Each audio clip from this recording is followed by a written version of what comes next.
Y bueno, pues a manera de recordatorio o a manera de introducción, yo quiero decirte que en sus inicios el libro de Joel parece ser un libro de malas noticias. Las palabras del profeta Joel en el primer capítulo pueden preocupar a cualquiera. Y la razón es que pues el libro de Joel empieza describiendo un escenario de destrucción ocasionado por una plaga de langostas que asoló la tierra de Judá. Y agregado a este escenario oscuro de destrucción, el profeta Joel habla de otro evento en el futuro, al cual él llama el día de Jehová. Y en este día de Jehová el profeta Joel vislumbra eventos que realmente son mucho peores que los que se están viviendo en ese momento como efecto de la plaga. Así es que pues el libro de Joel parece ser un libro que puede pues ahora sí que frustrar a cualquiera, puede quitarle el ánimo a cualquier persona. Pero a medida que avanza el relato de este libro, sobre todo en el capítulo 2, el tono del libro cambia. ¿Sabes por qué cambia el tono del libro? Porque como un rayo de luz brilla la misericordia de Dios, llamando a su pueblo, llamando a su nación. ¿A qué cosa? Di conmigo, arrepentimiento. Otra vez, di conmigo, arrepentimiento. El libro de Joel promueve dos cosas: la necesidad de arrepentimiento del pueblo y a su vez la respuesta de Dios ante el arrepentimiento de su pueblo. De hecho, textualmente tú puedes leer en el verso 12 y 13 del capítulo 2 de Joel. A manera de introducción, simplemente quiero que te pongas en línea, quiero que sigamos todo la inercia del libro para que podamos ver ahora una promesa muy asombrosa que vamos a estudiar en los versículos que nos corresponden al día de hoy. Dice Joel 2, versos 13 y 14: rasgad vuestro corazón y no vuestros vestidos, y convertíos a Jehová vuestro Dios, porque misericordioso es y clemente, tardo para la ira y grande en misericordia, y que se duele del castigo. Y escucha esto, escucha lo que dice Joel: ¿quién sabe? A manera de pregunta, ¿quién sabe si volverá y se arrepentirá y dejará bendiciones tras de él? Esto es ofrenda y libación para Jehová vuestro Dios. En los siguientes versículos del 18 al 27, en la última ocasión que estuvimos leyendo este libro, estuvimos hablando de algunas promesas de restauración, algunas promesas de Dios hacia su pueblo que son detonadas ante el arrepentimiento de ellos. ¿Te recuerdas algunas de estas promesas de restauración? ¿Sí? ¿No? ¿No se acuerdan? Bueno, déjate pongo al día. Dios les promete que les va a perdonar porque Él es solícito para perdonar. También les promete que va a restaurar su honra. Textualmente Él dice en el verso 19: nunca más os pondré en oprobio. Oprobio es vergüenza. ¿Qué es oprobio? ¿Qué es oprobio? Vergüenza. Dice: nunca más tendrán vergüenza. Entonces Dios restaura la dignidad del hombre. También dice que Él renueva nuestro gozo, Él restituye lo perdido y Él promete a todos nosotros su presencia. Su presencia no importa. Escúchame en esto. No importa cuál sea tu falta. El sacrificio de Cristo es suficiente para perdón de pecados. Solo en Cristo son hechas nuevas todas las cosas. En Cristo encontramos, ¿qué cosa? Salvación. ¿No es esto bueno?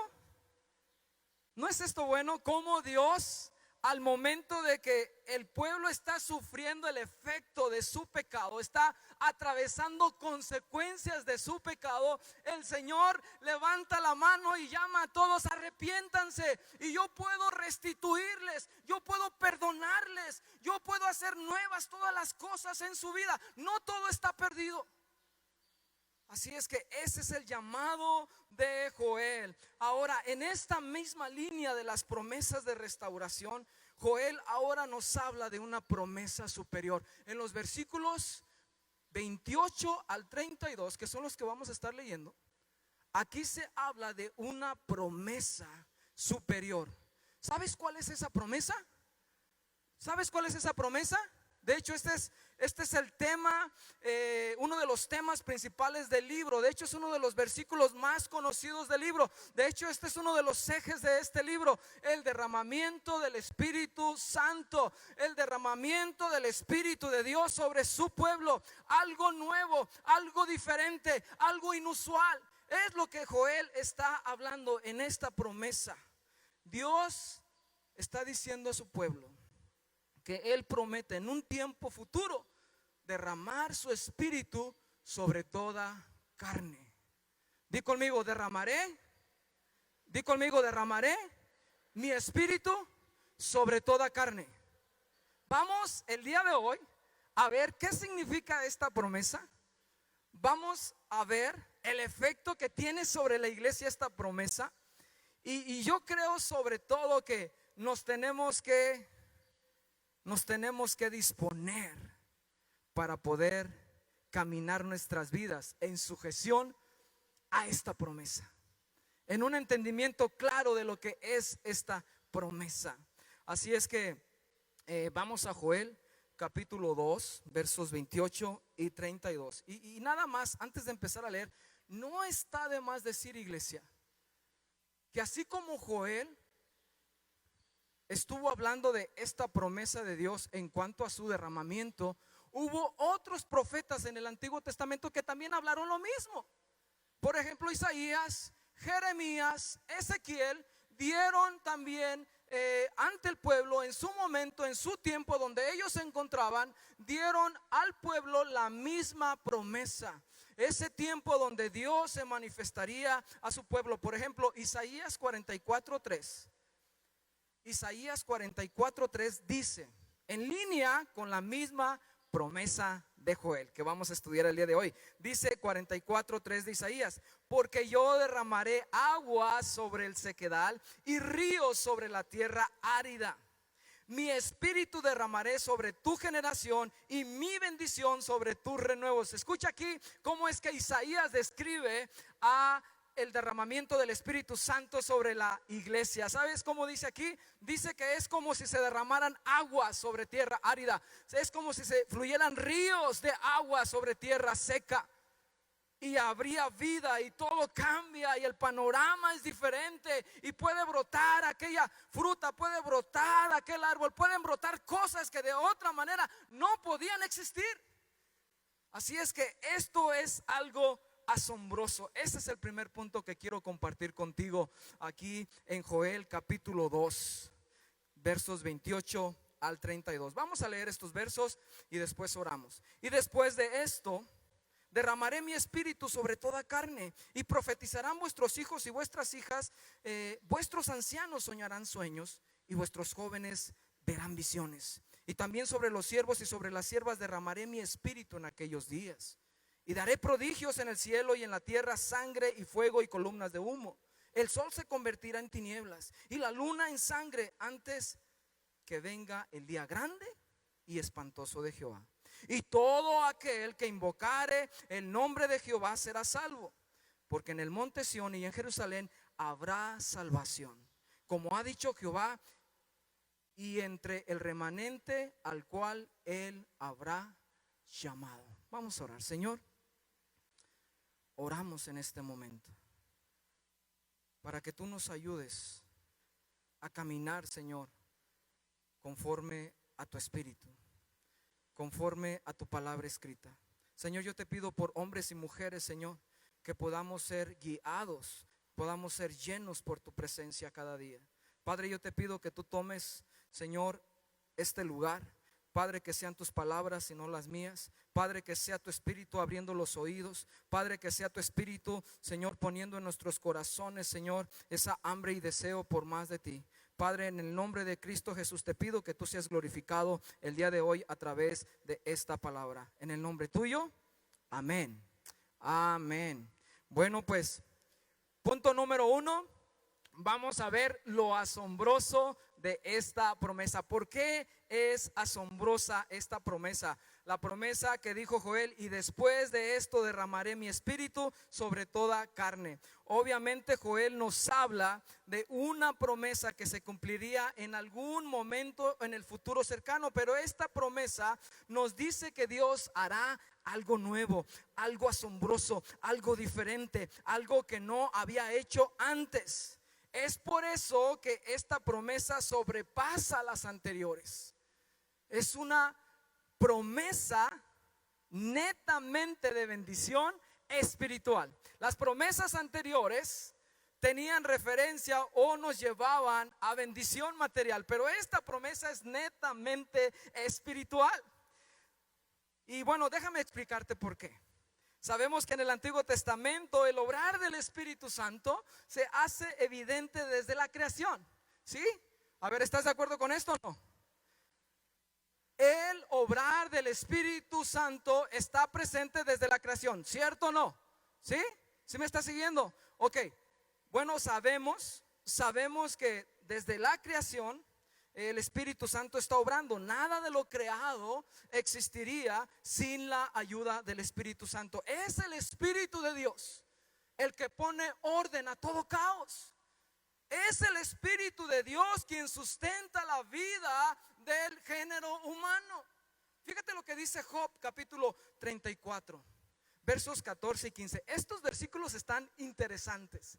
Fíjate lo que dice aquí: si pensara en retirarnos su espíritu, en quitarnos su hálito de vida, todo el género humano perecería. La humanidad entera volvería a ser polvo. ¿Sí estás escuchando?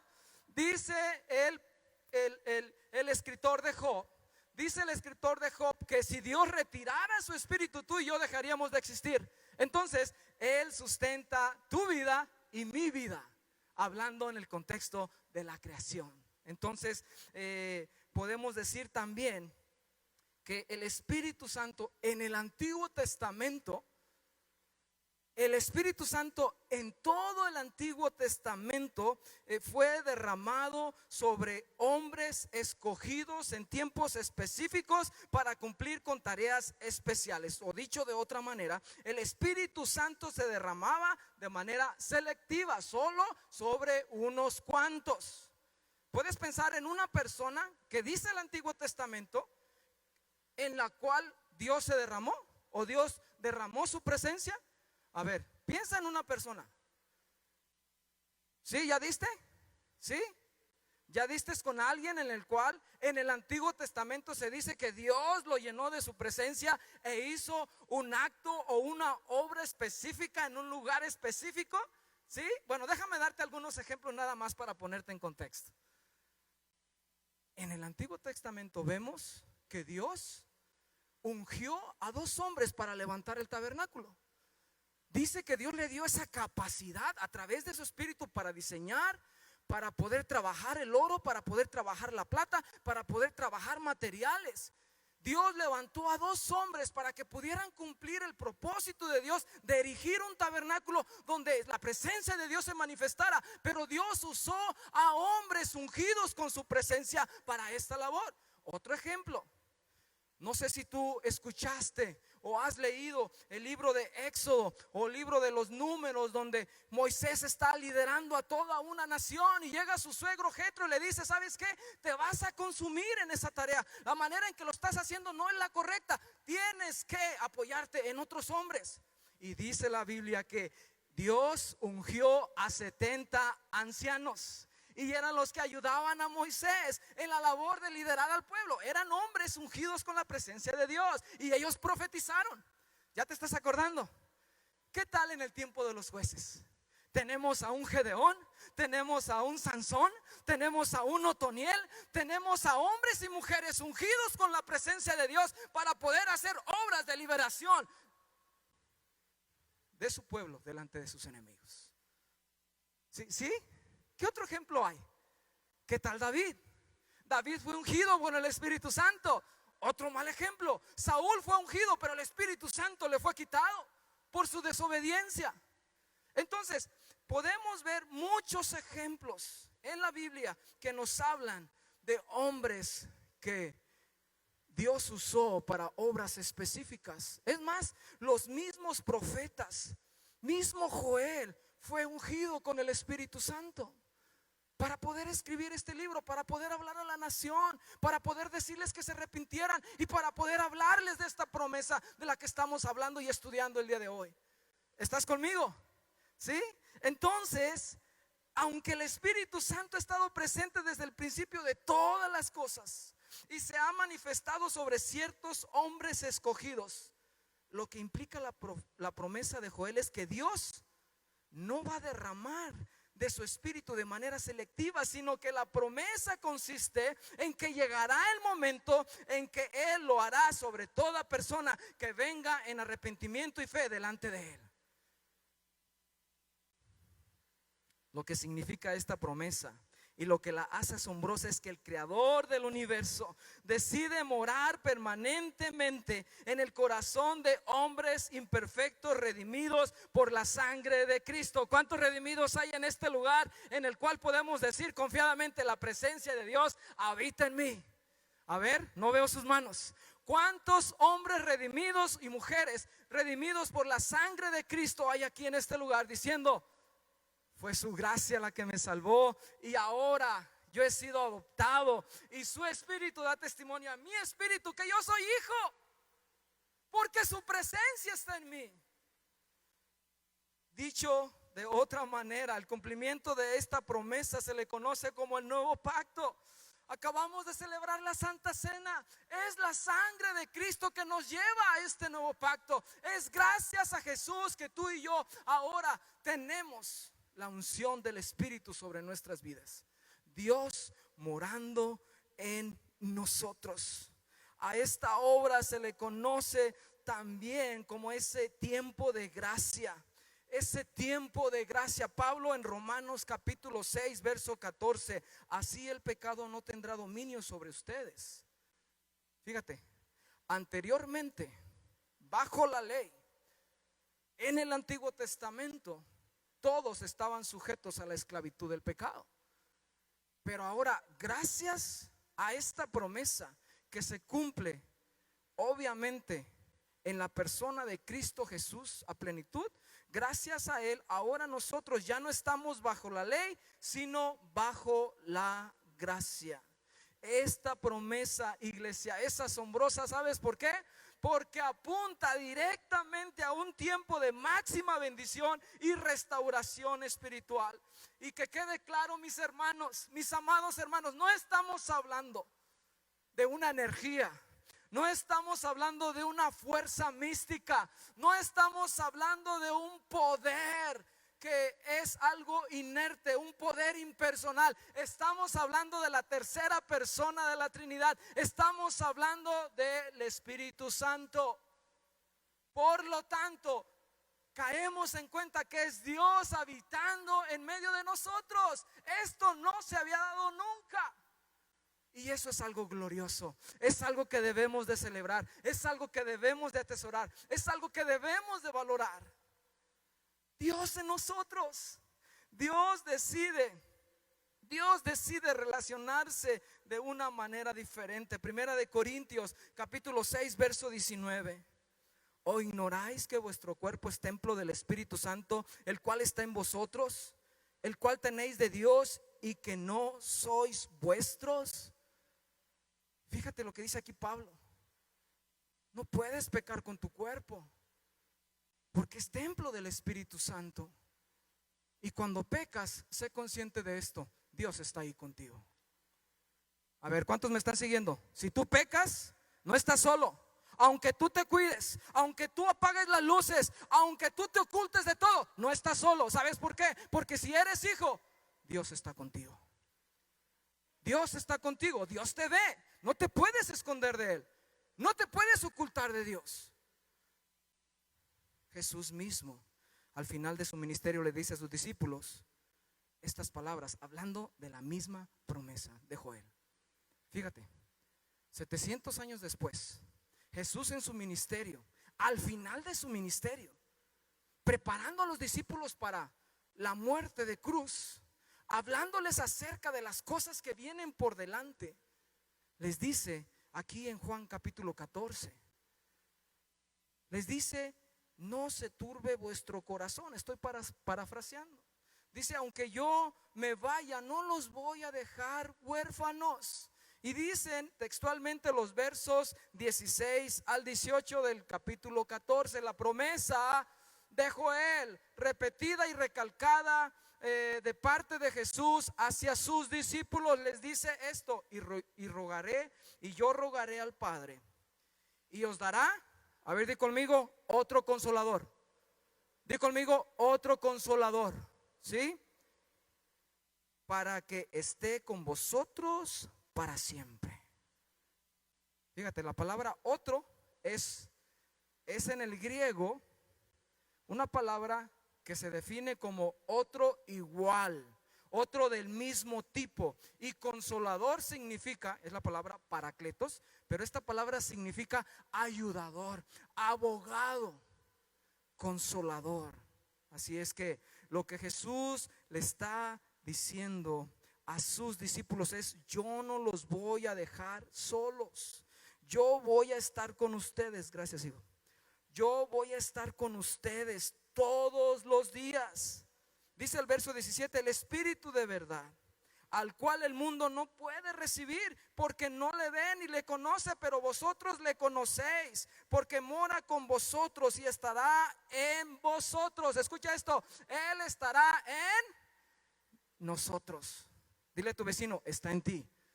Dile a tu vecino: está en ti el Espíritu Santo. Si has venido en arrepentimiento al Señor, esta es una de las promesas que te espera: el Espíritu Santo morando en ti. Y es algo que de verdad nos cuesta trabajo entender.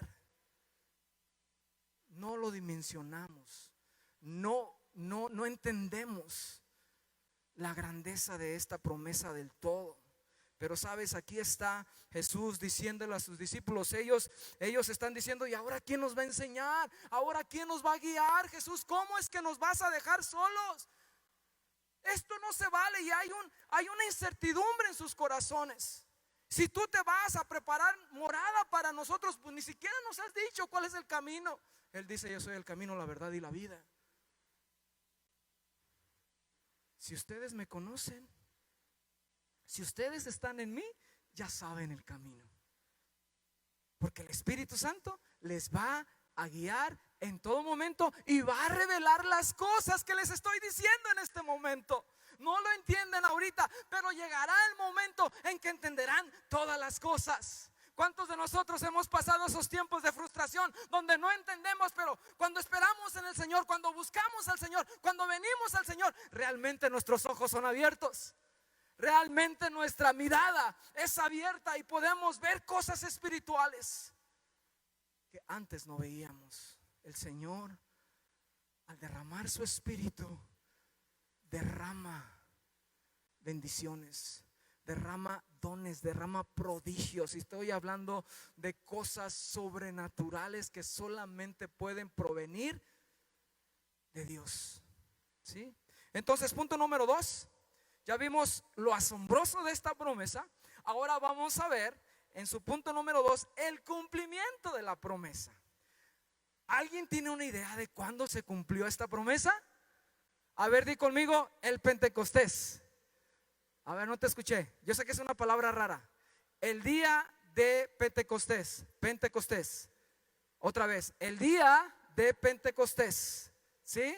Ese es el día en que se cumplió esta promesa. Y después de esto derramaré mi espíritu sobre toda carne. Lucas responde a esta pregunta al dejar registro aquí mismo en el libro de Hechos capítulo 2 versos 1 al 4. Fue en esta fiesta de Pentecostés, o fiesta de las cosechas, como también se le conocía. Fue en esta festividad judía a 50 días después de la Pascua judía. El pueblo de Israel contaba con algunas celebraciones. Dentro de las celebraciones más emblemáticas, las celebraciones más significativas, podemos mencionar que era la Pascua y la otra que prácticamente reunía una gran cantidad de judíos en Jerusalén, era la fiesta de Pentecostés. Ahora, sabemos que Jesús mismo le dijo a sus discípulos que no se fueran de Jerusalén. Sabemos que Jesús resucitó de los muertos. Jesús resucitó de los muertos al tercer día. Y pasa más de un mes con sus discípulos, de tal manera que cuando Él asciende a la presencia del Padre, era el día 40 y les dice a sus discípulos: espérense aquí en Jerusalén para que puedan recibir la promesa del Padre. Entonces fue en este día cuando hubo eventos inusuales, eventos sobrenaturales, eventos en los cuales Dios usó elementos naturales para poder hacer evidente que algo estaba pasando en ese aposento alto. Dice Hechos capítulo 2 verso 1 al 4: cuando llegó el día de Pentecostés, estaban todos unánimes juntos. Y de repente vino del cielo un estruendo como de un viento recio que soplaba, el cual llenó toda la casa donde estaban sentados. Y se les aparecieron lenguas repartidas como de fuego, asentándose sobre cada uno de ellos. Y fueron todos llenos del Espíritu Santo y comenzaron a hablar en otras lenguas según el Espíritu les daba que hablasen. Fíjate, hay dos cosas interesantes que quiero compartir con respecto al por qué es significativo que la promesa del derramamiento del Espíritu Santo se haya cumplido en esta fiesta. Número uno, es significativo porque a esta fiesta de las cosechas también se le conocía como la fiesta de las primicias. ¿Sabes? Era un día de celebración. Todo mundo llegaba con sus gavillas llenas de trigo. Todo mundo llegaba con sus críos que habían sido los primeros frutos de ese año y los presentaban con gozo delante de Dios y festejaban. Y realmente todos unánimes estaban delante de Dios diciéndole: gracias por tu generosidad. Gracias porque lo que nos has dado. Y mira, te presentamos nuestras primicias. ¿Tiene sentido? ¿Tiene sentido que haya sido en esta fiesta? La fiesta conocida también como de las primicias, a 7 semanas después que Cristo fue llevado a la cruz. ¿Tiene sentido?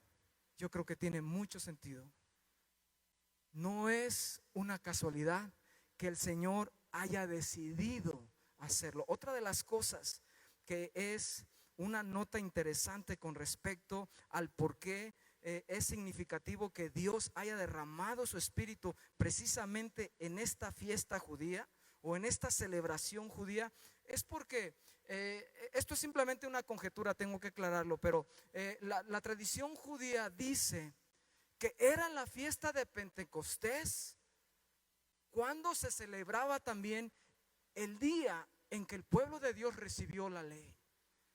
Era ese mismo día en que se celebraba cuando ellos como nación recibieron los mandamientos de Dios. Entonces, checa esto, tiene sentido porque obviamente ahora se está presentando este nuevo pacto, se está presentando la manifestación o el cumplimiento de la promesa de Dios, en donde ahora Dios quita lo viejo no porque no sirva, sino porque ya cumplió su propósito y ahora introduce un tiempo donde Dios estará en los corazones de las personas y les guiará a toda verdad, les mostrará su ley y les llevará día a día en un camino de santidad. Ya no habrá más esa esclavitud de la ley al pecado, ya no habrá más de eso, sino que ahora es Dios mostrándose a cada uno de nosotros.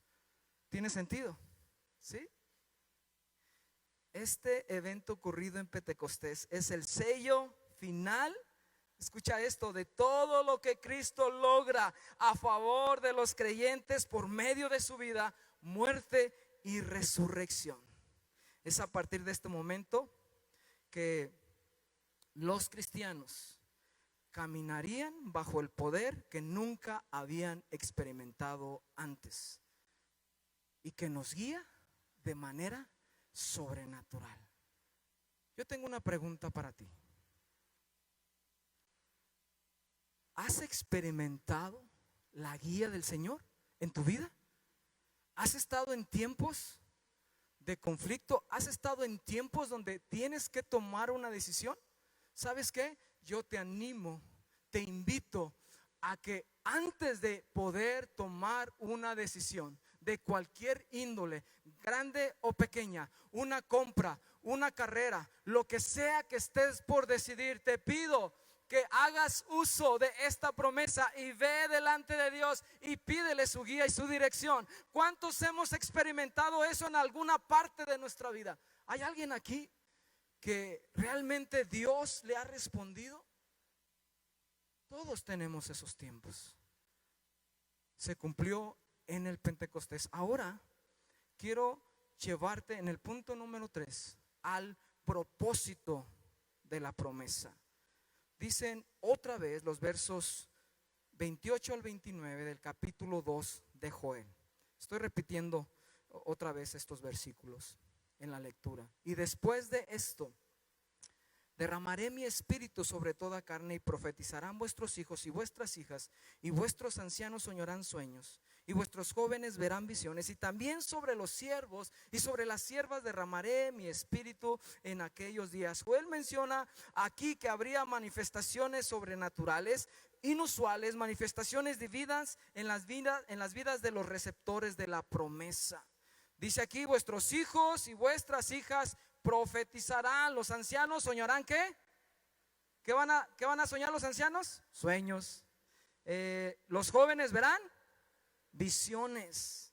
El cumplimiento de esta promesa no podría pasar desapercibido. De hecho, el libro de los Hechos nos menciona que al momento de que el Espíritu fue derramado sobre su iglesia, fue un hecho notorio en toda la ciudad. Las evidencias dejaban claro que indudablemente era obra de Dios.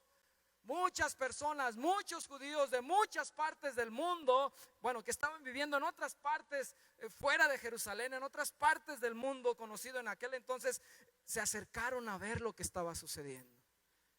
Y muchos de ellos: ¿cómo es que estos hombres ordinarios, cómo es que estos hombres sin letras puedan hacer estas cosas? Porque ellos tenían el concepto de que solamente el Espíritu de Dios ungía a personas especiales, pero ahora tenemos el Espíritu derramándose sobre personas como Pedro, personas temerosas, personas que ahora se levantan delante de una multitud y pueden proclamar a ese Cristo crucificado, y pueden decir a todo el mundo: Jesús es el Mesías que trae salvación y perdón de pecados. ¿Cómo es eso posible? Es Dios. Dios nos capacita. Dios nos habilita. Dios nos guía. Dios nos enseña. Dios nos lleva a través de su Espíritu en ese camino para poder cumplir su propósito, el plan principal, el ministerio principal del Espíritu Santo sobre la vida del creyente. Déjame decirte que es el que dice aquí mismo en Hechos 1:8: pero recibiréis poder cuando haya venido sobre vosotros el Espíritu Santo, y me seréis, ¿qué dice ahí? Me seréis, ¿sí saben el verso? Y me seréis, di conmigo, testigos. Me seréis testigos. ¿Qué significa eso? Que tú vas a poder ser capacitado, habilitado, empoderado, no sé, por el Espíritu Santo para poder dar testimonio de Jesús a otros. ¿Estás testificando de Jesús? ¿Estás proclamando las buenas nuevas de salvación? ¿Estás viviendo el evangelio? ¿Eres un testigo fiel de Jesucristo en este tiempo, en esta ciudad, en este lugar donde Dios te ha colocado? Yo necesito que tú y yo comprendamos que el plan y el propósito de Dios es de que le demos a conocer a otros. El Espíritu Santo nos santifica también. No solamente nos lleva a ser testigos de Él, sino que también el Espíritu Santo nos santifica. Este es otro de los ministerios principales del Espíritu Santo. Nos capacita para no vivir vidas conforme a la carne. Otra manera de decir esto es hacernos más santos en nuestra conducta. Nos lleva a hacernos libres de toda esclavitud al pecado y la condenación que el pecado produce. Yo quiero decirte esto. Yo creo que en este lugar hay personas que piensan que es imposible dejar cierta clase de actos pecaminosos, porque la influencia de estos es demasiado fuerte. Por eso la Biblia dice acertadamente que el pecado esclaviza. Pero muchos en este lugar, quizás con un semblante frustrado, con un sentimiento de derrota, han dicho en más de una ocasión, quizás, ya no sé qué hacer. ¿Te has sentido así? Ya no sé qué hacer. Ya no quiero seguir así, pero más sin embargo no puedo cambiar. Déjame decirte, estás caminando en tus fuerzas o no has conocido a Jesús. ¿Sabes por qué? Porque una de las obras que hace el Espíritu Santo es que trae libertad a nuestras vidas, nos santifica, nos quita el yugo del pecado y ya no hay condenación de Él sobre nosotros, nos hace libres. No estoy diciendo que ya no pecamos, estoy diciendo que ya no nos lleva a una esclavitud permanente, porque ya hemos sido liberados de ese yugo a través de su sangre. Entonces el Espíritu Santo empieza en nosotros a hacer una obra de santificación, porque ya no hay ese yugo.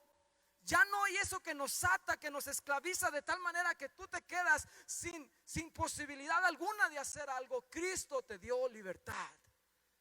Di conmigo, en Cristo somos libres a través de su Espíritu. Otra vez, en Cristo somos libres a través de su Espíritu. Si tú eres hijo, el Espíritu de Dios está en ti y Él te hace libre, Él te santifica. No te quiero desanimar. Pero si tú eres uno de estas personas que dices, es imposible tener control de mis impulsos, de verdad que tú no puedes hacer nada. Tú no te puedes cambiar a ti mismo. Tú no tienes ese poder. Pero ¿sabes qué? Esta promesa nos da ese poder para vivir vidas en santidad delante de Dios. ¿Cuántos dicen amén a esto? ¿Sí? Entonces Dios te hace libre. Dios te da un carácter nuevo. Yo te digo, por mucha fuerza de voluntad que tú tengas, por muchos libros de autoayuda que leas, por mucho que vayas a los psicólogos, créemelo, no va a haber cambio alguno. Porque podrás superficialmente poder cambiar ciertas cosas y lavar tu conciencia y decir, ya soy una persona nueva. Mentira. El único que te cambia es Dios a través de la persona del Espíritu Santo que mora en ti. Y esto es posible. Tú puedes adquirir el Espíritu Santo solamente poniendo tu fe y confianza en Cristo Jesús, para que el Espíritu Santo pueda regenerarte, para que el Espíritu Santo te pueda dar vida. De otra manera, no hay forma de que tú digas, soy un hombre nuevo. Dios da vida nueva. En Él hay restauración, en Él hay transformación. Solamente el Espíritu Santo puede hacernos nuevas criaturas en Él. ¿Sí? ¿Estás conmigo? ¿Sí? Bueno, pues ya estamos cerrando. No sé si quiera pasar la alabanza. Romanos 8, 26 y 27 dice esto, iglesia. Y yo te pido que leas el libro de Romanos, que explica a detalle la salvación por la fe en Cristo. Romanos capítulo 8 específicamente nos habla de que nosotros podemos, por el Espíritu, hacer morir las obras de la carne. ¿Cuáles son las obras de la carne? Ya sabes, inmoralidad, mentira, todo tipo de pecado, lascivia, codicia, todas esas cosas que están ahí en Gálatas, que también están en varias listas a través de las cartas de Pablo. Ahí nos dice que Dios a través del Espíritu, en Romanos 8, nos dice que Dios a través del Espíritu, con la ayuda del Espíritu, podemos hacer morir las obras de la carne. Pero fíjate lo que dicen los versos 26 y 27. Y de igual manera, el Espíritu nos ayuda en nuestra debilidad. ¿Qué hace el Espíritu, iglesia? Te ayuda cuando estás débil, te sustenta cuando estás cansado, te levanta cuando has caído. El Espíritu Santo te ayuda en tu debilidad. Pues ¿qué hemos de pedir como conviene? No lo sabemos, pero el Espíritu mismo intercede por nosotros con gemidos indecibles. El Espíritu Santo intercede por ti delante de la presencia del Padre. ¿Cómo intercederá el Espíritu? De tal manera que dice Pablo, con gemidos indecibles. Dios intercede por tu vida, por tu alma constantemente. No vayas a ese lugar, por favor. Y ahí está el Espíritu tocándote, hablándote y jalándote. Pero muchas veces somos tan rebeldes, somos tan testarudos. No, yo lo quiero, yo quiero eso y voy a obtenerlo. Pero el Espíritu Santo está clamando. El Espíritu Santo nos lleva a Cristo, nos lleva a que glorifiquemos al Padre. Ese es el ministerio, revelar el amor del Padre y la obra de Cristo. El Espíritu Santo nos guía, iglesia. Con gemidos indecibles intercede por nosotros. Dice aquí, mas el que escudriña los corazones sabe cuál es la intención del Espíritu, porque conforme a la voluntad de Dios intercede por los santos. O sea, el Espíritu Santo va a trabajar arduamente en nosotros para que los propósitos de Dios sean cumplidos en tu vida, en nuestras vidas. Y obviamente nos va a guardar. Entonces, ¿esto significa que me debo de sentar y esperar a que el Señor haga todo? No, claro que no. Debemos de trabajar en unidad con el Espíritu. Debemos disponernos a ser llenos de su presencia. Dice aquí Romanos 12 y 13: así que, hermanos, deudores somos, no a la carne, para que vivamos conforme a la carne, porque si vivís conforme a la carne, moriréis. Mas si por el Espíritu hacéis morir las obras de la carne, viviréis. Porque todos los que son guiados por el Espíritu de Dios, estos son hijos de Dios. ¿Sabes qué? No contristes el Espíritu Santo. No se aleja, pero sí se contrista. Dile a tu vecino, no contristes el Espíritu Santo. No contristemos el Espíritu Santo. El Espíritu Santo puede ser contristado por nuestro pecado. El Espíritu Santo puede ser contristado como una persona se entristece, se duele, se lamenta y dice: ay, este muchacho otra vez. Otra vez, hazle así. Ay, no entendemos.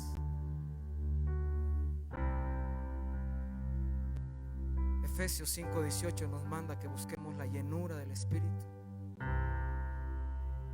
Debemos de someternos a su voluntad.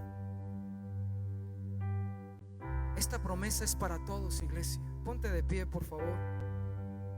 Dicen los versos nuevamente 28 y 29 de Joel: y derramaré después de esto mi espíritu sobre toda carne, y profetizarán vuestros hijos y vuestras hijas, vuestros ancianos soñarán sueños, y vuestros jóvenes verán visiones.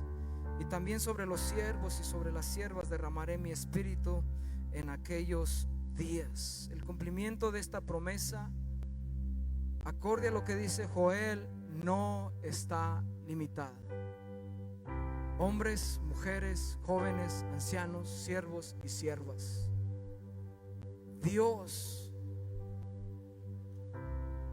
desea derramar de su presencia a toda carne que esté dispuesta a venir en un arrepentimiento genuino delante de Él.